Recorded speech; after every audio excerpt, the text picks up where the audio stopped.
James Makoviak, and I'm the outreach coordinator for this, what we now call the Green Line Extension Project. It's always been the Green Line Extension Project, but in the past, we've always referred to it as the Southwest Light Rail Transit Project. And as we're moving through construction now, we're moving toward the official name, of course, an extension being of the Green Line, which currently runs between Minneapolis and St. Paul. So we are officially the GLE, or Green Line Extension Project.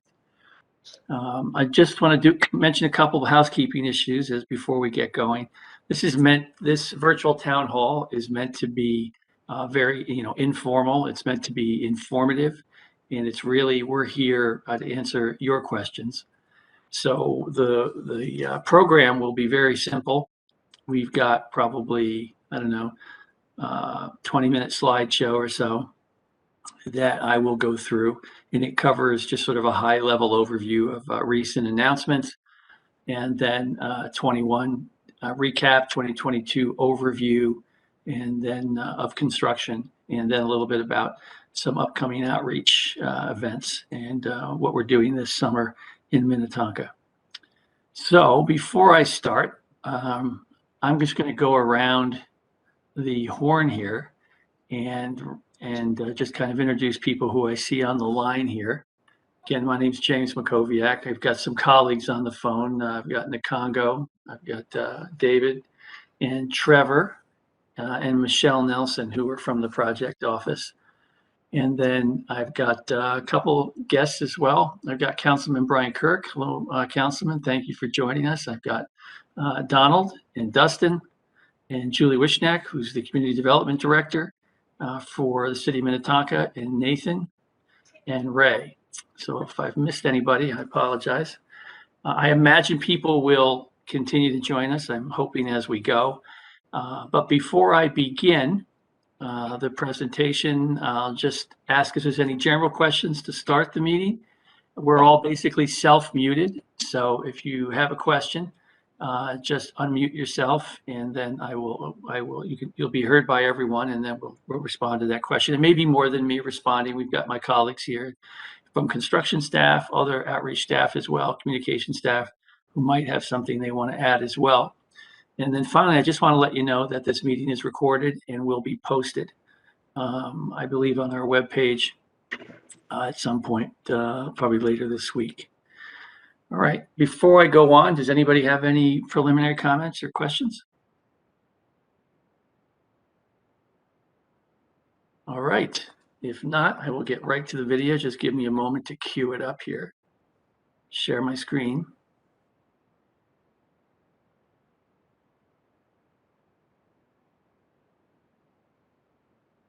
All right, I'm presuming everybody can see that. All right, again, welcome to the Metro Green Line Extension Virtual Town Hall for the City of Minnetonka. This is the first of 5 town hall meetings we're doing. We're doing one in every city. That'll include Eden Prairie tomorrow night. Then we've got Hopkins, St. Louis Park, in Minneapolis as well coming up this month. Some of you may be familiar with, for some reason here, hang on a second. All right, today's topics. Do a basic project overview. As I said, we'll do a project update, recap of 2021, construction highlights. We've got some photographs of the work that we've completed, and we got some brief description of some of the work that we'll be doing in 2022. And then we're also going to include just a short presentation on the systems overview. And of course, the systems is the contract that follows a civil project. As you know, we've got about 4 contracts on this project. We've got our rail cars you see on the right here, and I think we've got about 27 or 28 of those. And then, of course, we have the civil contract with all the walls, with the bridges, with everything that you see being built today, stations, and that's followed by the electrification of the system, of the light rail system, what we just generically call the systems contract. And that's going to be following in Eden Prairie and starting probably a little bit in Minnetonka as well this year. And they'll continue as civil work is completed in portions along the alignment. And then finally, just a brief overview of the outreach. All right, project overview. Here we go. This is probably a slide that's very familiar to some of you who've been on these meetings before, who attended meetings where we've made presentations. You know, we're 14.5 miles, 16 new stations. And of course, that one seat ride from Eden Prairie to downtown St. Paul at Target Field, you will connect with both the Blue Line and the Green Line, and also make connections when this is completed to other bus routes as well. The scope of the civil project here is, again, I mentioned the 16 new stations. We've got 44 new structures. It's obviously a very large project, 29 new bridges, some of these over 3,000 feet long. Some very complex construction, and that includes some pedestrian bridges and roadway and freight bridges as well. We've got 7 existing bridges with modifications, and then of course 6 pedestrian tunnels, 2 cut and cover tunnels. We've got the Kenilworth tunnel, you can see, is over 2,000 feet, and then we have the Highway 62 tunnel, about 582 feet, going from Eden Prairie to Minnetonka. Essentially, that's where the portion of Minnetonka begins. 15 at-grade crossings, 127 retaining walls. We've got that. You can see some of the other statistics. All right, project update. As most of you have already heard, we have had we've announced some changes. Originally, we had hoped to create revenue operating services by 2023. But over the past couple of years, we've had some scope increases that were unanticipated, not unusual in any kind of construction project to have changes occur. But these were significant changes that occurred. The first was the corridor protection wall. That was designed by the railroad. It basically separates our light rail eventually from the freight rail.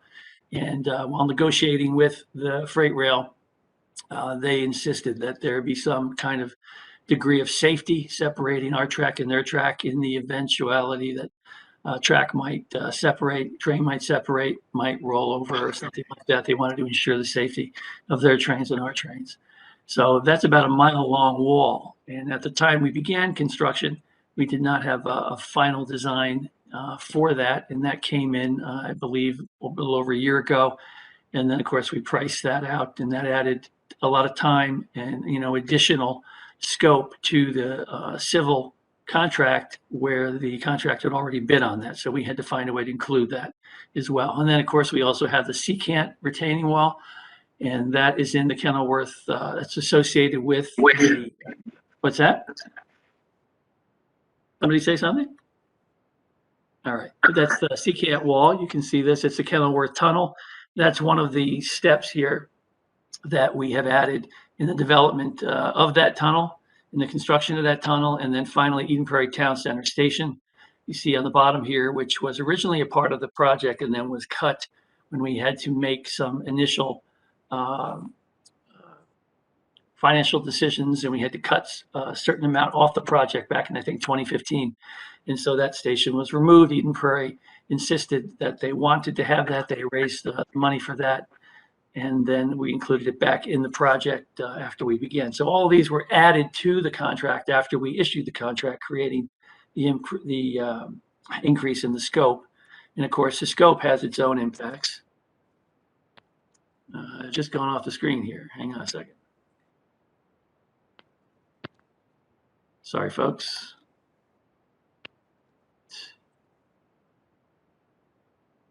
All right. So after we have these scope increases, obviously that has an impact on the contracts that follow. I mentioned the systems earlier. So we've got your original civil construction schedule and cost, right? 2018, when we put the bid out, when we issued the civil contract. And then, of course, with the addition of these new items, we have new civil construction agreement and change orders, obviously, along the way. That's added an additional 34 months. And as you know, it's like a domino effect.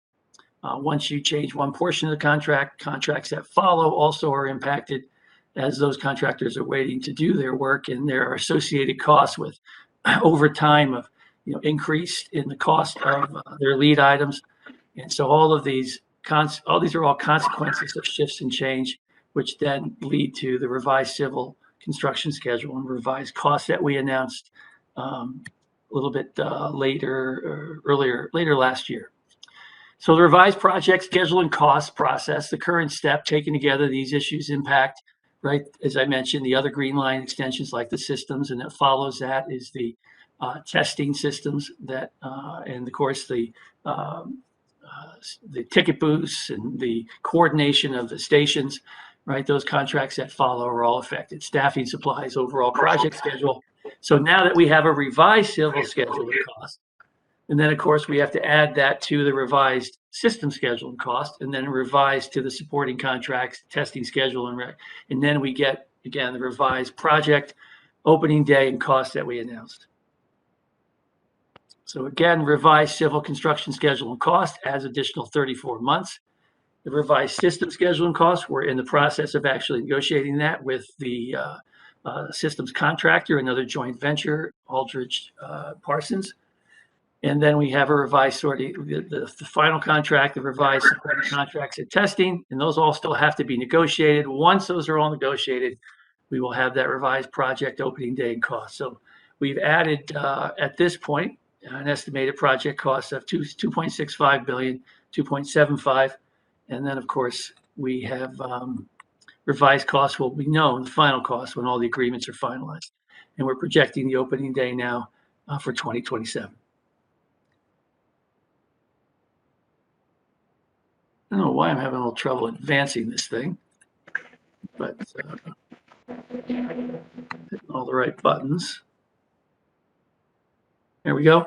All right, project budget. We've undergone cost-cutting measures already, but we are building, as you can see out there, a very solid, well-constructed line that will meet the needs of our community. Right now, we're about 60% complete of meaningful reductions, in the scope are not really available. Additional funding will be needed to complete the project, and as we've done in the past, we continue to work with our partners to identify funding solutions, and we're fairly confident that we will find those solutions and we will deliver this project. And of course, as people often ask, could you stop the project? Of course, that would be much more costly and kind of going backwards. So how do the costs compare? I think, when you buy a house, when you buy a car, right, you do a cost comparison compared to other models, similar models, other houses, similar sizes, similar neighborhoods. And when you look at the light rail system, I think it's appropriate to do the same thing. And when you compare our project to our peer groups, that projects going on, I think there are 4 lines going on in Seattle. There's a couple in Portland, Houston. Our costs are currently at or below their similar projects, even after the projected increases. Before the increases, we were about 152 million per mile. And then the Green Line extension, revised Green Line extension is about 180, 190. And the average cost between our peer projects is between 200 and 500 million per mile. And here you see some other statistics related to these comparisons. We're looking at the different lengths, number of stations, and you can see these are all very different. And depending on, the kinds of challenges that they're facing, they may have additional tunnels, longer tunnels, deeper tunnels. They may have just more bridges, or they just might be on the surface. All of those variables are important in considering, the comparison and looking at it and making sense of some of these numbers. All right, in addition to those scope increases, we already see economic development occurring along the LRT construction along our corridor. We've got over $2 billion in permitted and planned community development. And if you go down to Opus, right, I'm sure Julie can tell you, we've got the Dominium, which was fairly new. Before that, the Rise, and there are currently, I think, 3 other developments within a corridor of our station in Opus that are currently planned and or underway. But you can see it's happening all over the corridor here. Okay, we try very hard, right, to meet about a 15% ratio of hiring disadvantaged businesses, what we call DBEs, and you can see in the civil and systems, the Franklin OMF was the operations maintenance facility.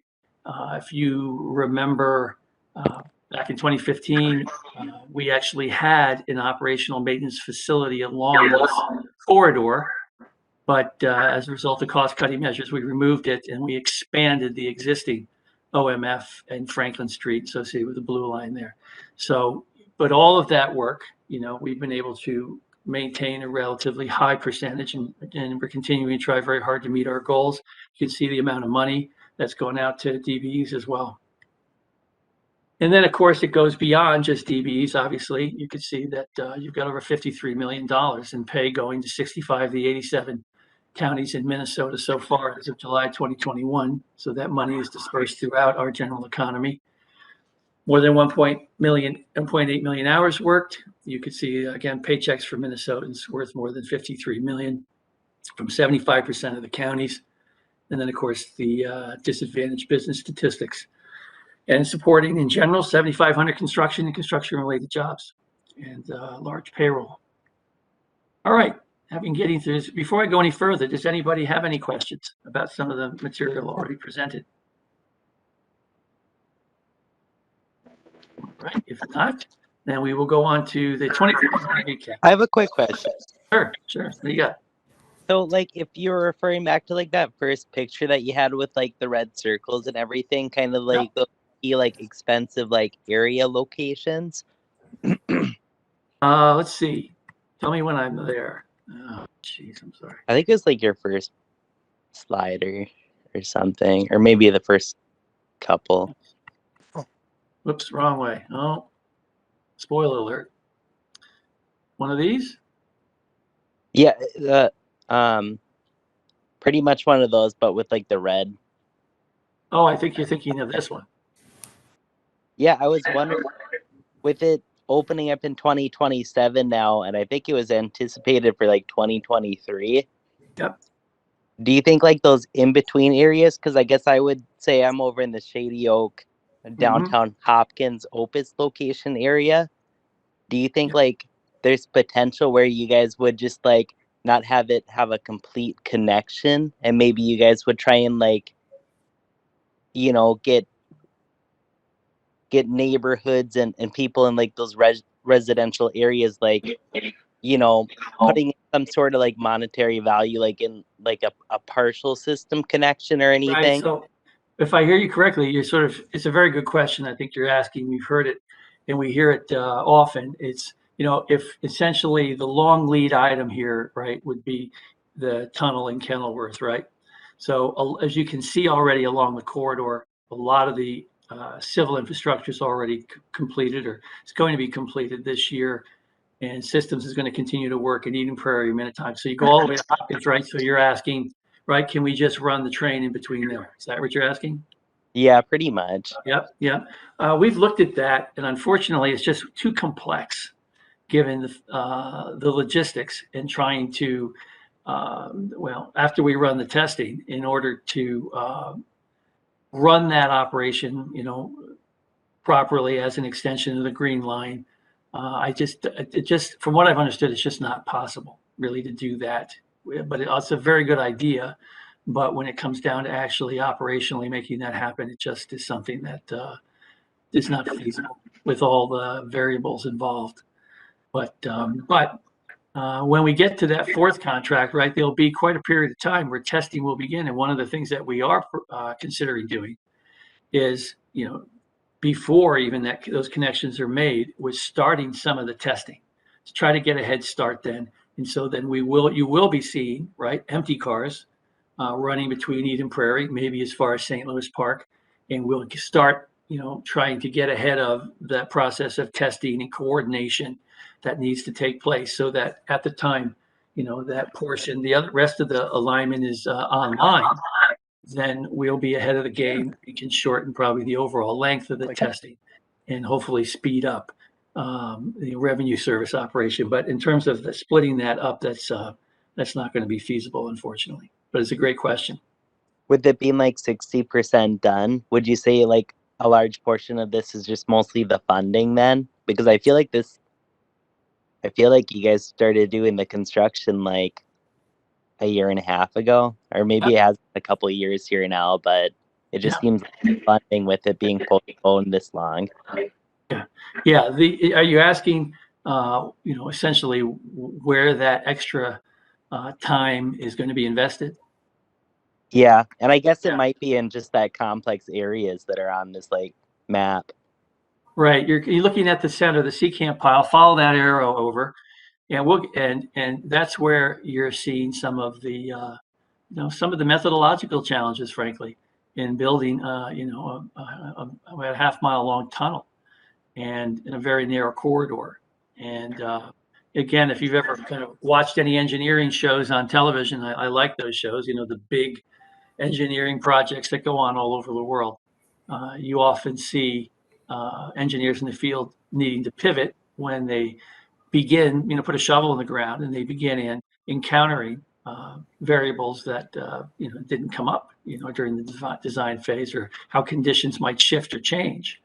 And as those things have shifted and changes, we've had to make some methodological pivots, but we're continuing to find ways to work through those challenges.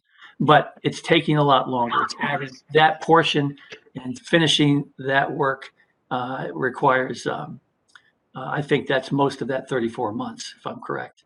And what I recommend you do, we've also got some really good moving, visual animations online. I know I've got Trevor Roy, our communications guy here, and even you can go on YouTube, or you can go on our webpage in the communications, or you look for project videos. And there's a really good explanation of all the steps that go into the construction of this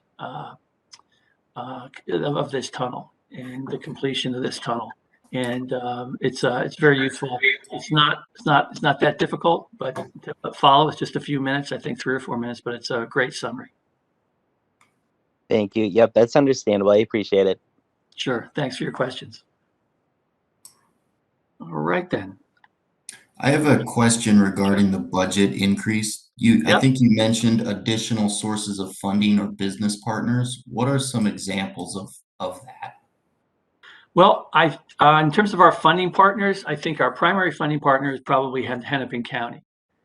I don't know for a fact, but potential funding sources could be, federal sources, could be state sources, but I think primarily our partnership, up to this point has been with Hennepin County. But I don't think those sources have been identified at this point. But again, they're our partners. They're deeply committed to seeing this through, and they will work with us in order to identify those partnerships for additional funding.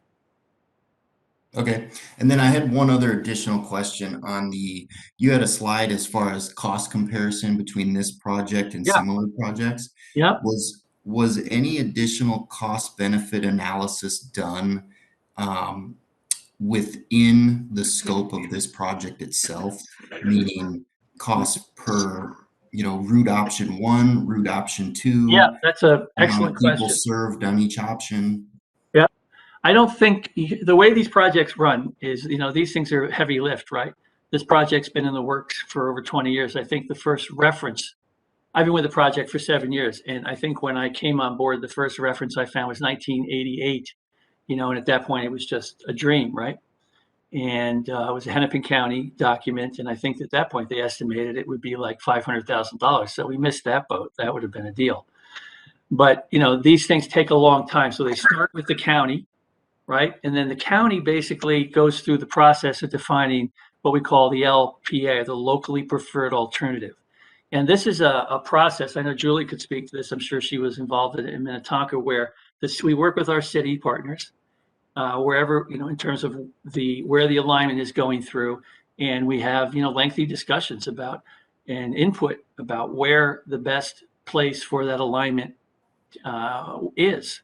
Right. So I know down in Eden Prairie, I think when you got into Eden Prairie, I think at some point there were, I want to say, between 8 and 12 alternatives.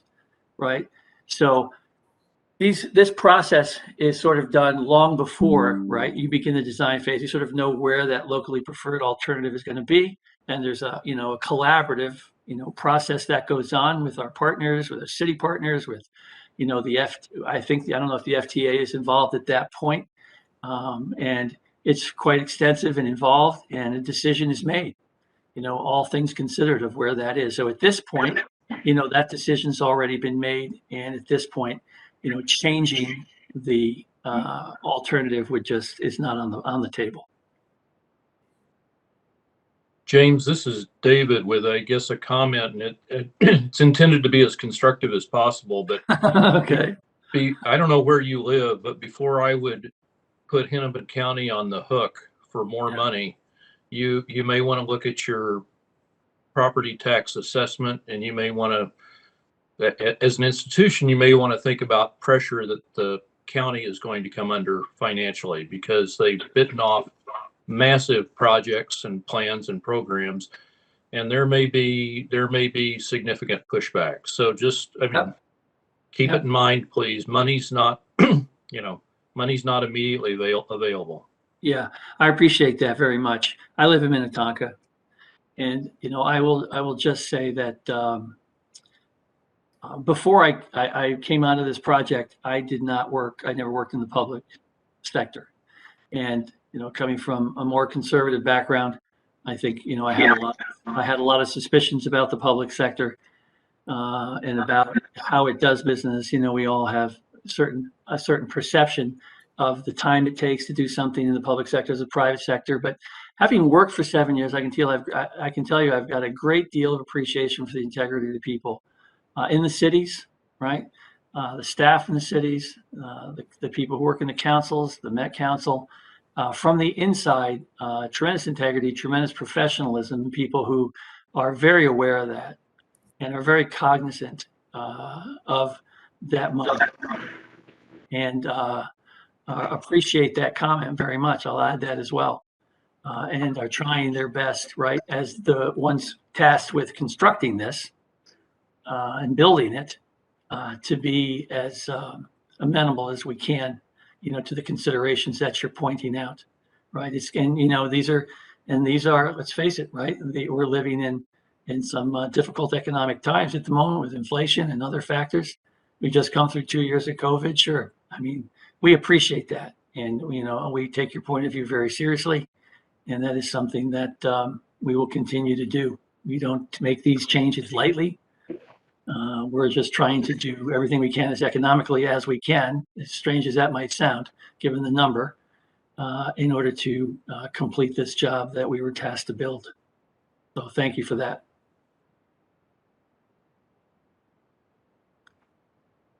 Okay, can we go on? All right. We got plenty of time. Got a whole hour here. We got another half an hour, so there's no rush. You can stay late if somebody has some additional questions. All right, I'll go forward here to our project. I'm going backwards. Okay, here we go. Here's the recap. Again, as I mentioned earlier, there are several contracts. There are several phases here.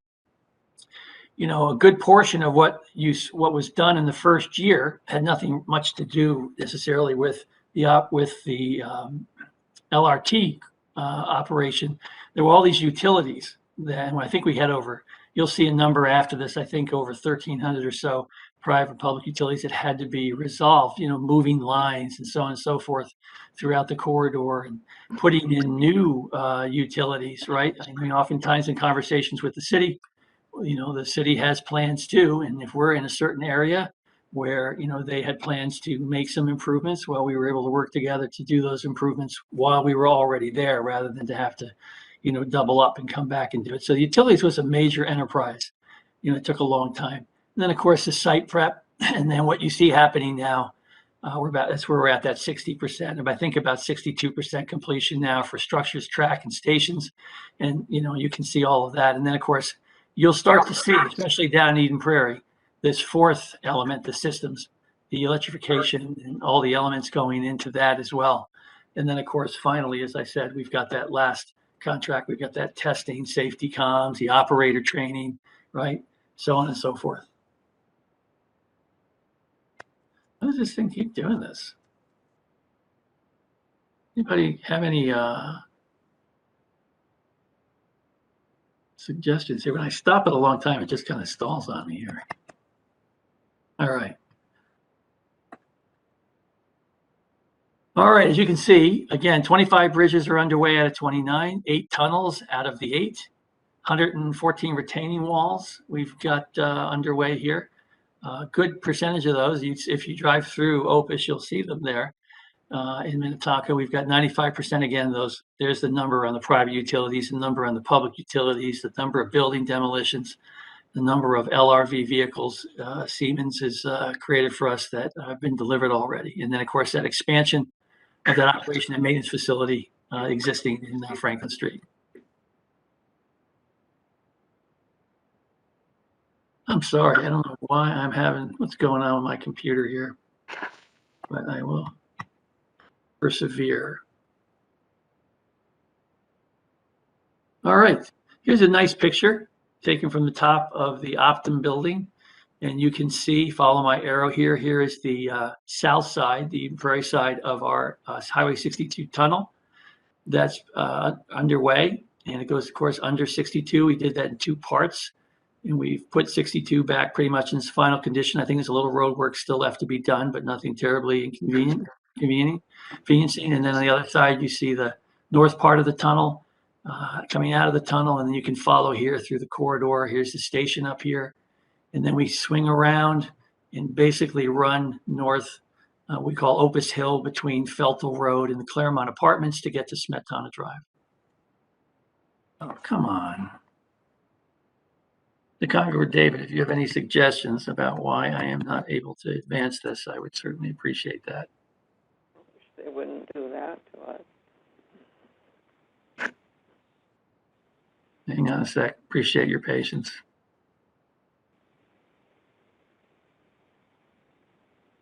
All right. All right.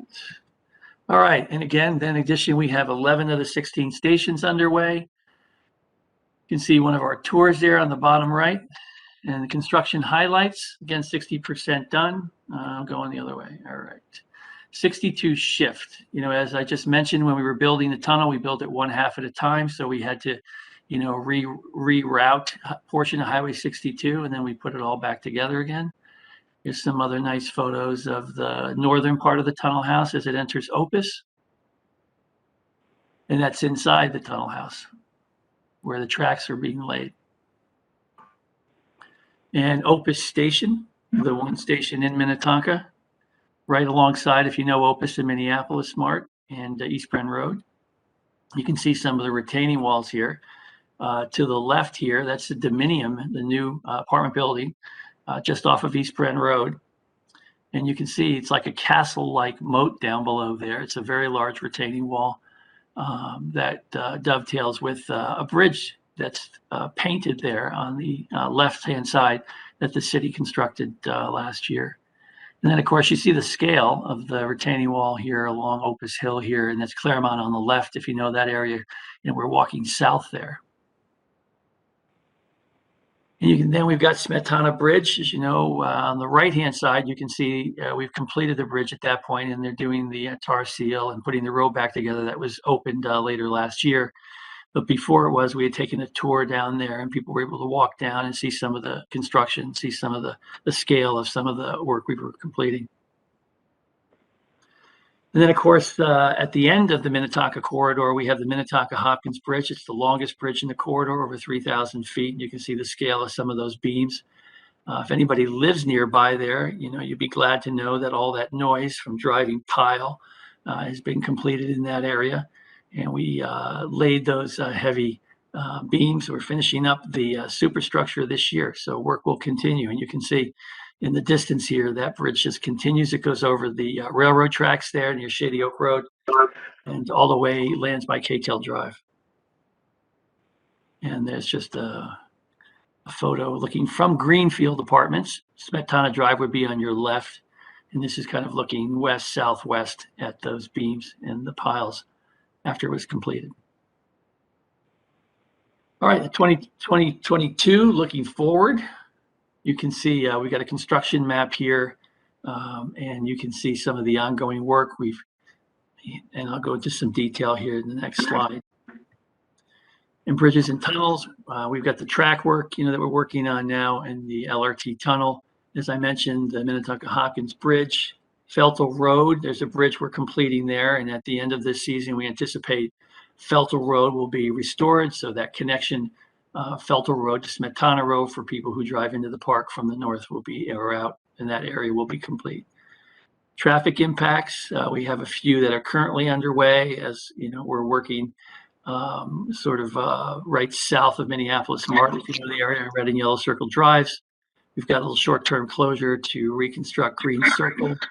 And then, of course, we'll continue track work. You can see some of the photos there. Again, the tunnel house, and then that's a pedestrian tunnel there. We're going to have a really beautiful beautification, I think, of some of the trail systems there as we, that trail system will all be restored there in Opus. All right, and some of the highlights, again, the station, Opus Station, we'll continue to finish that. And then, as I said, systems work will begin some preliminary work in Minnetonka this year. And then again, this year, some of the milestones are we want to see red circle, yellow circle, green circle, Feltel Road, like Smetana Drive last year, their final condition. So we've got a lot of work to do, and then finishing all the retaining walls, and then Opus Station will be substantially completed as well. And they'll continue on the track work. Okay. Any questions? I have one. Yep. This audit that we hear about going, is that going to affect this summer's construction season? No, I don't believe it. There's no expectation that that'll happen. No. Do we have any idea how long that audit's going to take? I don't know. No, I don't think at this point we know. I think that's still working its way through the legislature. And once that process has been completed, we'll probably have a better idea. Okay. Oh, I'm so sorry. I got to keep going through this share screen or to kind of reboot it. All right. The systems contractor is Aldrich Parsons joint venture. Again, two fairly large electric companies. They got about 25 people, 40 to 50 workers, and then they got 25 subcontractors. You can see here, we have the traction power substations, or what we call TPSSs. There's about 15 or 16 of them. And that's what actually powers the corridor, the train along the corridor. You'll have these large catenaries eventually along the track, which you've probably seen if you've seen the LRT downtown. And they will be powered by these TPSS stations, which are located throughout the corridor. This is the first one they've been working on in Eden Prairie. It's the foundation, and on top of that, you will see something like this. And that'll be the TPSS house. It looks basically like a container. And then inside, you've got some pretty sophisticated electric equipment. Right, and finally, just communications and outreach. So far in the 3.5 years since 2018, roughly, going on 4 years now, construction, we have about 16,600 subscribers to our weekly construction updates. In the wintertime, we slow that down to bi-weekly because there's not as much work going on, but I'm sure we're going to go back to the weekly schedule just to keep people updated. It's a great resource. You can go on our webpage and you'll be able to subscribe to that, put an email address in, and then you will get the most recent update every Friday afternoon, late Friday afternoon generally. And that'll also include any detours, right? Any maps that might be available in order to help our residents plan, their transportation and plan their week. So we also have a hotline. We've gotten hundreds of hotline calls over the last couple of years. In the past year, they've slowed down a little bit in Minnetonka. We got about 19 calls from Minnetonka residents. And then, of course, I personally get hundreds of calls or emails from community members that, we work to help resolve any issues or any questions that they address to us. You can see my email address there. Please feel free, of course, to contact me for any reason whatsoever. I always enjoy hearing from the residents, and will do my best to try to resolve any issues that or any questions that you have. We also have something called the Construction Information Work Group. It's kind of the committees that we have after the design phase. During design, we have like a business advisory committee, community advisory committee, and they give us input during the design phase. And after that, we've kind of phased those out. We meet occasionally with the business advisory committee, but we have what's called the Construction Information Work Group, or CIW. These are city nominated folks in the community, business owners, just community members who participate in meetings that we hold once a month, once every 2 months, depending generally on need and the level of construction. and they give us input. How are we doing? How can we do things better? It's a fairly useful committee group. And we've had 4 of those. We had a quarterly schedule this past year. And then one of the big changes, I think something new that we did this past year was we had public walking tours, and we posted those on our webpage. We'll do a few more of those this year as well. And those are great for people who are interested in seeing the construction up close, because we give you vests, hard hats, and we set you up, and we go out for about an hour and a half, and we have subject matter experts, and we take interested residents right down into the guts of what we're doing. Last year we were down by the station, of course, right down near the entrance to the tunnel. We walked the corridor with all those large retaining walls, and under the bridge and the bridge beams and the piling that was going on at the time. So they were really well received, and they were a lot of fun. And so we'll continue those, as I said, this coming year. We'll also have pop-up events, right? And we'll also continue to attend community events. We're really looking forward to getting back out in the community. After COVID for 2 years, there's very little opportunity to do that for obvious reasons. And I know some of those restrictions have been relaxed, and we're looking forward to going to the citywide event at Minnetonka, if they're holding it this year, and other events that we're invited to. If you know anybody or any community group, it doesn't matter how large or how small, or just a group of people who'd like to get together and get more information about what we do and about the project, let me know. We're more than happy to create that opportunity. And then again, finally, I mentioned earlier that bi-weekly construction update that come in your email if you choose to sign up for that. And again, here, social media here on email, Twitter, and Instagram, and you can see our website there. It's also still available with swlrt.org, and that'll take you right to our webpage where we have the latest news, to sign up if you want for the construction update, and also just lots of recent great information and these videos, for instance, and there's a lot of good stuff there for people who are interested. And that is the end of my presentation. So thank you for bearing with me as I tried to get through that thing without. All right. If anybody's not all sleepy, I appreciate, again, your attentiveness. And I'd just like to know, does anybody have any questions or comments before we move on? James, Brian Kirk here. Can you hear me? Yeah. Hey, question about the disrupted bike trails. They've been rerouted now for quite a while. When can we expect some of those to reopen in Minnetonka? All right, I am going to toss that one to, in Minnetonka? Okay, I was going to toss that one to my colleagues who deals with that quite a bit in Hopkins, and along Minneapolis. But in terms of Minnetonka, we've had that discussion recently where here's some of the difficulty in answering that question. I mean, presumably we'd like to complete most of the civil construction, right? Put that all back together and therefore create the opportunity. And that would include, right, the trails that we have disrupted, reconnecting them. That's part of, what we need to reconstitute.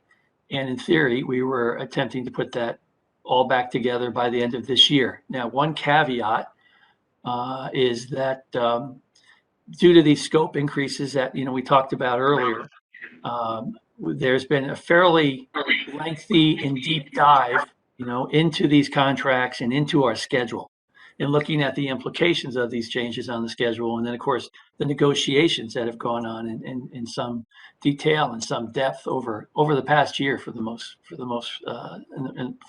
basically. And so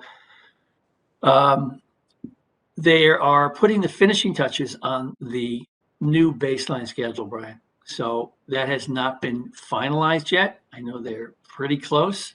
We anticipate that that's probably something that we're going to see in the next month or two as we begin to roll out, the spring construction schedule.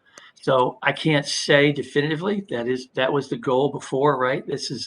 We break the alignment up into 16 segments for the contractor between east and west, right? 8 and 8, just to make it manageable, small bits. And, those segments are completed, right? They're all completed at a different stage. And segments 5, I would say segments 6, 7, and 8 are in Minnetonka. And those segments, except for the completion of the full completion of the Minnetonka Hopkins Bridge, were supposed to be complete. So rather, sorry for all the long-windedness and the caveats, but the short answer is we still hope, as planned, to get that put together this year. We had some conversations, I think, with Julie in the previous Minnetonka meeting. We coordinate every week or two. I know that's something very much that they want us to move forward with, and something we anticipating to do this year, unless, of course, we this new baseline schedule pushes that out a bit. But so I'll let you know. I can let you know. But it's something on all our minds too. I got a son who goes to Eagle Ridge, right? And I watch these kids walking along the road because that trail is cut off currently that takes them under Brent Road West, up and around, going home. Many of these kids to Dominion apartments there. So something we'll work on. Are you able to provide an update on the tunnel in the Kenilworth section? Can you be more specific? Because if you can be more specific, then I will hand this question off to our tunnel expert. David Davies is my colleague in my counterpart in Minneapolis. He's the outreach coordinator there and our supervisor of outreach. And David is very well versed with that. So can you rephrase that with some more specificity? If David is still here, David, are you still here? David might have bolted. I think there's a David here, but I'm guessing that's a guess. Yeah, James, I don't think that's David Davies. Okay, so it looks like David's gone. Okay, can you rephrase that question? We can give it a shot to Congo and I, or Michelle. Michelle is also on the line here. Michelle Nelson is our council authorized representative. She kind of oversees all the construction on the west side. Sure. So to add some additional context, reading the news, we see things like foundation cracking and structural concerns with the condo building, construction being paused, no restart date, Okay, shifting, settling. I'm just kind of curious what the current status of all that is. sure, I can answer that. And please, my colleagues, if anybody wants to add anything, please feel free to do that. But you're right, there was some cracking observed at the Secant building near the Kenilworth Tunnel. And we obviously immediately ceased construction there. And over the last, I want to say, at least 4 weeks or so, we have been collaborating with specialists that we have hired and brought in to evaluate that situation. So they are currently still evaluating that situation. And I'm not sure, I haven't heard when their study will be complete. But that is something obviously we take seriously. We don't know why that happened yet. We're not sure, but that is something that we're going to fully investigate. And once we make that clear, that will obviously be known to the public. Trevor, do you have anything to add to that? Or? Yeah, I would just say that the professionals that we've hired that are currently investigating it are the same people that investigated the 9/11 World Trade Center, the I-35W bridge collapse. These are not contrary to what you may have heard in the public sphere. These are not bought and paid for Metropolitan Council shills. That is not what we do on this project. We want to make sure that we're preserving property. And, in the forefront of our mind is safety. And these are people's homes that we're dealing with. And we want to make sure that they're safe for habitation and that there's nothing that we're doing that is impacting them adversely. You can expect more information about this sometime in March. This is highly complex work, and we want to make sure that we're getting it right. So investigations take a little bit of time. So expect more information on that later this month. Thanks, Trevor. Is that clear enough for the moment? That's perfect. Thank you. All right. You're welcome. Anybody else? Okay, I'll just open it up to any of our other colleagues. If there's anything you want to add, or I know we've got, like I said, really happy that Julie joined us here, Community Development Director. If anybody'd like to make any comments, hey, Julie, thanks for showing up. Appreciate it. Please feel free to do so. This is the last call for questions or comments. Hey, James, can you hear me? Hey, yeah. Hey, Mike. Hi, James. Mike Funk, acting city manager here in Minnetonka. So welcome Julie Wishnack. So thanks for acknowledging her. Then we also have council member Brian Kirk here on the line as well. Just a quick question. And Ms. Wishnack has been really involved, and a lot of other city officials have been involved in this project. So thanks for all the work you're doing. Just a question on the timeline. Obviously, 36 months delay is be obvious, and so I don't need to spend time on that. But is there what confidence does the Met Council have that either that timeline could be shortened up due to maybe filling the funding gaps if that's identified sooner, or a concern of another overrun that it gets delayed further? 2027 is a long ways out, and certainly I think I can speak for our city that certainly we'd love to get it done sooner than later. And so just what can you comment in terms of your confidence in knowing that 36 months is it, or is there anything that could change in either the funding gap to speed up the construction, or other risks that you may see in terms of a further delay? Thank you. Good questions. Thanks, Mike. Again, Trevor, if you want to chime in as well, I think in answer to your, the correlation between the funding gap and the timeline, I don't think that's as much of an issue as just the nature of the construction for that tunnel. I don't recall how many 100-foot segments there are, but the Secant Wall and the construction of that tunnel has to be done sort of 100-foot segments, and there's several complex parts to do, variables to each section that you have to complete. Because we have such a narrow corridor, we've got to get the soil in and out, and it requires us to go in sort of a linear direction. So most of that time, I believe it's 34 months or so, if you do the math for how long it takes to complete each one of those, we call them pods, I think, and to finish the full number of pods to complete that tunnel basically is what is really pushing out our schedule. It's really the bottleneck right there. So I don't know if it's as much having to do, Mike, with locating funding sources. I think we're all pretty confident we'll be able to work that piece through, as much as it is just that, the time needed to construct, responsibly, safely, solidly, that tunnel. I don't know, Trevor, you want to add anything in the Congo to that? Yeah, I'll add some stuff. And just for people that don't know me, I'm Trevor Roy. I'm the communications person for the project. When it comes to schedule, we talk with our contractors on a daily basis, of course, to see how we can shorten this timeline. And I can tell you with full confidence that there is a lot of will to get that schedule shortened. So they're looking at things like different staging of construction activities, different staging of systems activities. And an important thing to remember too is that there is a significant amount of testing after the systems and civil contract is complete. So you folks are going to see empty trains going up and down the line, and that may raise a few eyebrows.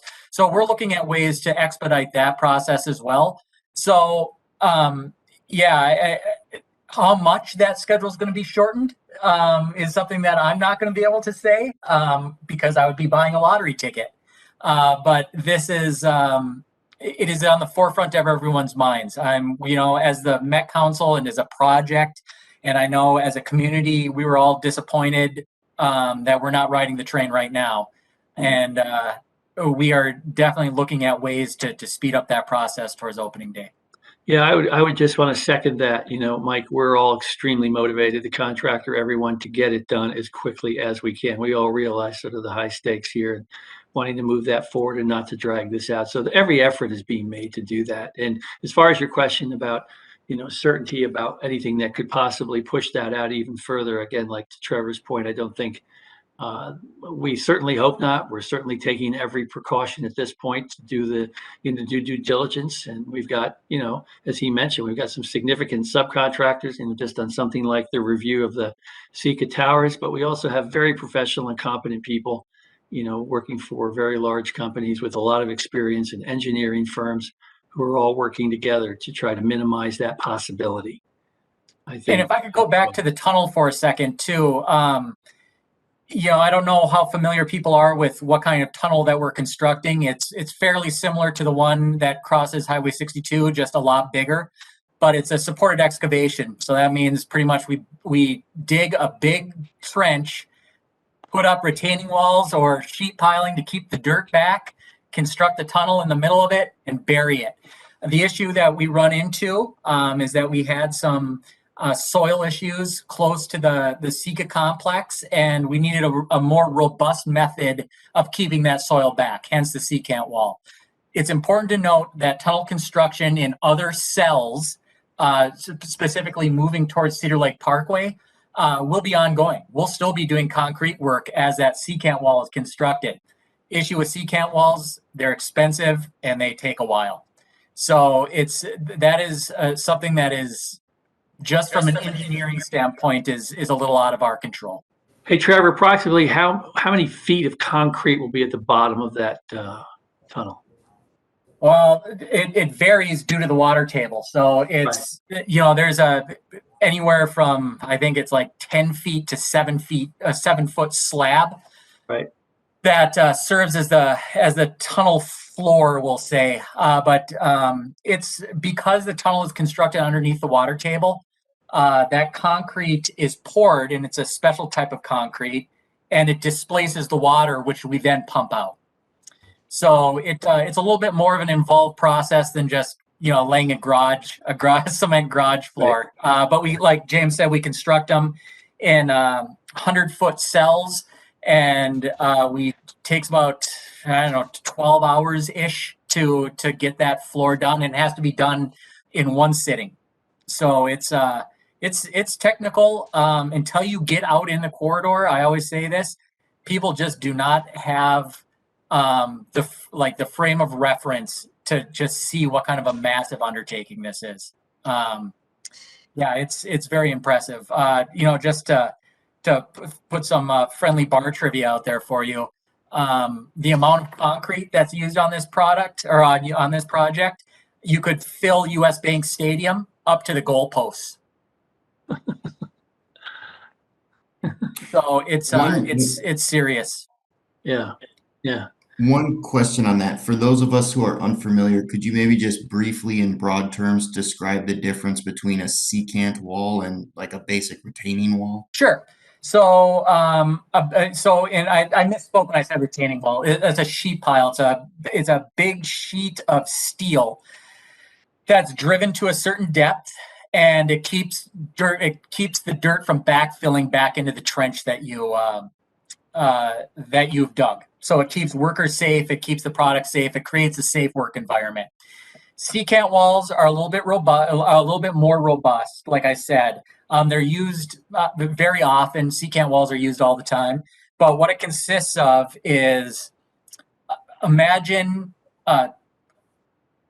concrete silos that are poured into existing holes. So we auger out holes, we pour concrete in them, they interlock, and it's much more robust. It's an interlocked concrete wall underground. Sure, that makes sense. So you're doing interlocked post holes as a way to basically even out any settling as a form of crack mitigation. That was out of an abundance of caution that we switched to the Secant Wall. Like I said, in regards to the investigation, the investigation's ongoing. We don't know if it was us or if it was another environmental factor. Things happen in construction projects, but we're waiting for the investigation to give us some answers on that. Is it a wall or a floor? So when you say Secant Wall, does that make the floor of the tunnel, or is this whole assembly actually sideways? It is not a part of the tunnel structure at all. The tunnel will be constructed between the Secant Wall and the existing sheet piles. Hey, Ray, if you have, obviously you have access to the internet, you're here. But if you've been on our webpage at all, have you seen some of the project videos? Trevor actually does the voiceover and goes into this, like I said, in some details. It's just really well presented and very clear. You can see not just the Secant Wall and the construction of that, but all the additional parts and pieces that make up, the construction of this tunnel. I really recommend that. And I think, Trevor has just posted that link. Thank you, Trevor. Do you see that in the chat room, Ray? You can click on that and you get a nice Perfect. visualization of that. And thank you, Trevor. Yep. Guys, quick on the gun there.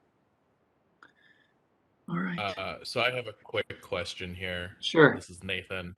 Because someone had asked about speeding up the timeline and stuff, but the civil construction, including the tunnel, won't be done until sometime in 2025, correct? Well, I think that's what I read on one of your slides.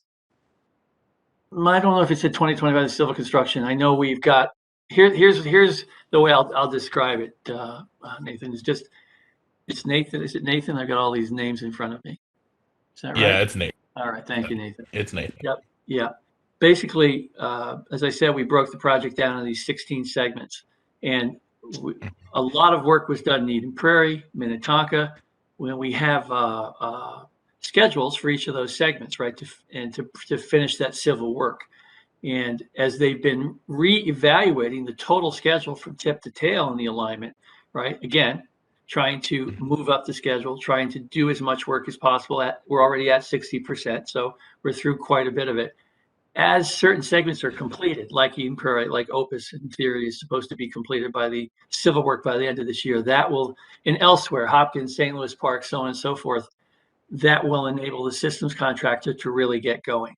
And that way we're kind of speeding things up. It's not like we're going to wait for the entire civil work to be done. We're going to hand those things over. We're in the process of doing that in Eden Prairie, handing some of that over to the civil contractor, finishing up those punch lists and the rest so that they can therefore get going and just try to keep, the process rolling. So when we get to, right, 2024, right, or in 2025, it's like Trevor's point earlier, you're going to see a lot of that. Looks like it's completely done. You're going to see the catenaries up on the electrical system, right? The TPSS stations, the civil work, the bridges, tracks, all that will look like it's done, but it's going to just be slowed down, obviously not done in that Kenilworth area there as we're needing, just for the sake of the methodology and what we need to do in order to construct that safely. Like I said, solidly to get through that, it just requires time, unfortunately.